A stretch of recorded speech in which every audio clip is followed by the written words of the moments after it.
ሰላም ጤና ይስጥልን ክብራትና ክብራን ተመልካቾቻችን እንደምን ውላችኋል። ከብስራት ዩቲዩብ ቻናል መረጃዎቻችን አሁን ይጀምራሉ። መረጃዎቹን በማጋራት ቤዛዊት አራጋ አብራችኋለሁኝ። የምናስቀድመው የሀገር ውስጥ ጉዳዮቻችን ይሆናል። ለካናዳ የስራ ስምሪት ምንም አይነት ይፋዊ ምዝገባ አለመጀመሩን የስራና ክህሎት ሚኒስቴር አስታወቀ።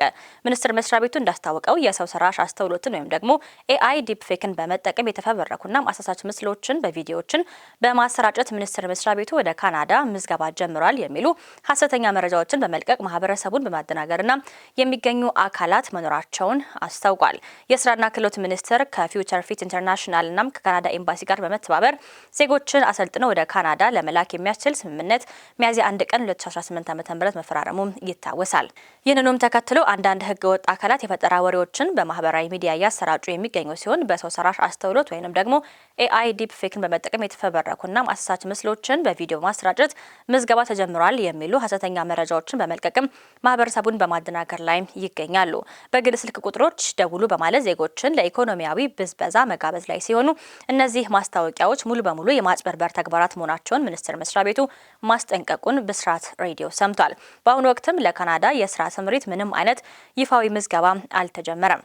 በግል ስልክ ቁጥሮች የሚደረጉ ጥሪዎችም ሆኑ የሚላኩ አጫጭር መልእክቶችም ሚኒስቴሩን መስሪያ ቤቱን በግል ስልክ ቁጥሮች የሚደረጉ ጥሪዎችም ሆኑ የሚላኩ አጫጭር መልእክቶች ሚኒስቴር መስሪያ ቤቱን እንደማይወክሉ ያስታወቀው ቢሮ የምዝገባ ጥሪ የሚደረገው በብሔራዊ ቴሌቪዥንና የሬዲዮ ጣቢያዎች የሚኒስቴሩን ይፋዊ መረጋገጫ ምልክት ባላቸው ማህበራዊ ትስስር ገጾች ብቻ መሆኑን ጥንቃቄ እንዲደረግም አሳስቧል። የሰረቋቸውን እርጉዝ ግመሎች አርደው ስጋውን በተሽከርካሪ ወደ አዲስ አበባ ለመውሰድ የሞከሩት 8 ግለሰቦች በእስራት ተቀጥተዋል። በምዕራብ አርሲ ዞን አርሲ ነገሌ ወረዳ ውስጥ በቡድን የተደራጁ 8 ግለሰቦች 6 ግመሎችን በመስረቅ 3 እርጉዝ ግመሎችን በማረድ ስጋውን በተሽከርካሪ ጭነው ለማጓጓዝ የሞከሩ ተከሳሾች በእስራት መቅጣታቸውን ፖሊስ አስታውቋል።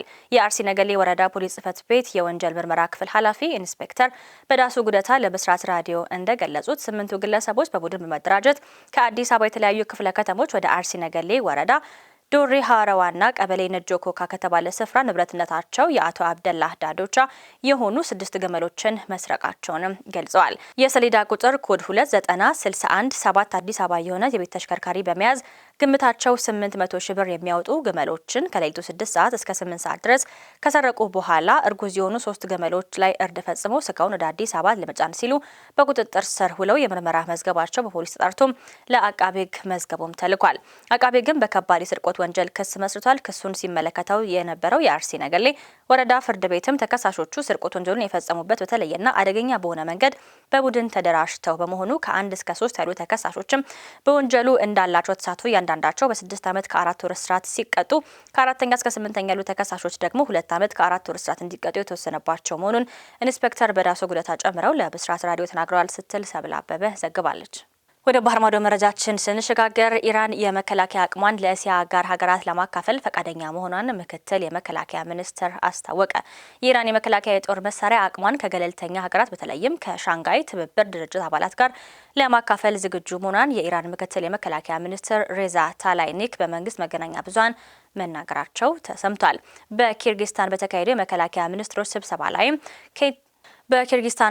የመከላከያ ሚኒስትሮች ስብሰባ ላይም ታሌኒክ የአሜሪካ እንዴት እንደሸነፍናት ተሞክሮ ከሌሎች የድርጅቱ አባላት ጋር ለመካፈል ዝግጁ ነን ብለዋል። የኢራኑ ባለስልጣን በቅርቡ ከሩሲያና ከቤላሩስ የመከላከያ ሰራተኞች ጋር ተወያይተዋል። እነሱም ከቴህራን ጋር በመተባበር ለመቀጠል ፈቃደኛ መሆናቸውን አጽንኦትም ሰጥተውታል።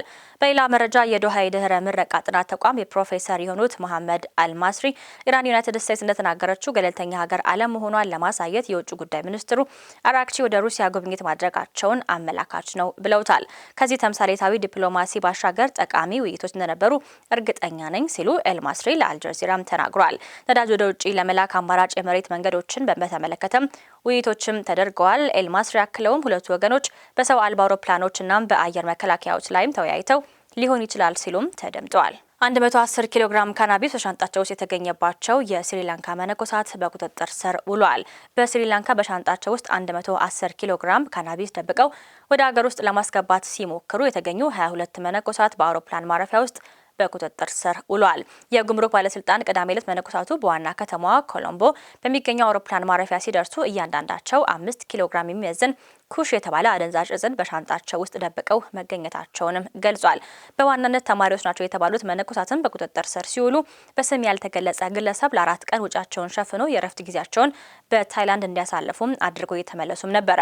ጉዞውን ያዘጋጀው 23ኛው መነኩሴ በኮሎምቦ ከተማ ዳርቻ በቁጥጥር ስር መዋሉን ፖሊስ ለቢቢሲ ሲንሃላ ተናግሯል። እንደ ተጠባባቂ ፖሊስ ቃል አቀባይ ገለጻ በጉዞ ያልተሳተፈው መነኩሴ ለሌሎች መነኮሳት እነዚህ እቃዎች በልገሳ የተገኙ ናቸው ማለት አንድ መኪና እቃዎቹን ለመውሰድ እንደሚመጣ ነግሯቸዋል። ምርመራውን የያዘው ፖሊስም ከስሪላንካ ቤተ መቅደሶች የመጡት አንዳንድ መነኮሳት በሞባይል ስልኮቻቸው ላይ መደበኛ ልብሶቻቸውን ለብሰው የእረፍት ጊዜያቸውን ሲያሳልፉ የሚያሳይ ምስልና ቪዲዮዎችን አግኝቷል። 22ቱ መነኮሳትም እሁድ ዕለት ፍርድ ቤት ከቀረቡ በኋላ ለተጨማሪ ምርመራ ለ7 ቀናት በእስር ቤት እንዲቆዩም ተደርገዋል። የተከበራችሁ ተመልካቾቻችን ከብስራት የዩቲዩብ ቻናል መረጃዎቻችን ይህንን ይመስሉ ነበረ። መረጃዎቹን በማጋራት ቤዛዊት አራጌ አብራችሁ ቆይታ አድርጌያለሁኝ። የተለያዩ ፈጣን መረጃዎችን ለማግኘት የብስራት የዩቲዩብ ገጽን ላይክ፣ ሼር እንዲሁም ሰብስክራይብ ማድረግ እንዳይረሳ። መልካም ውሎ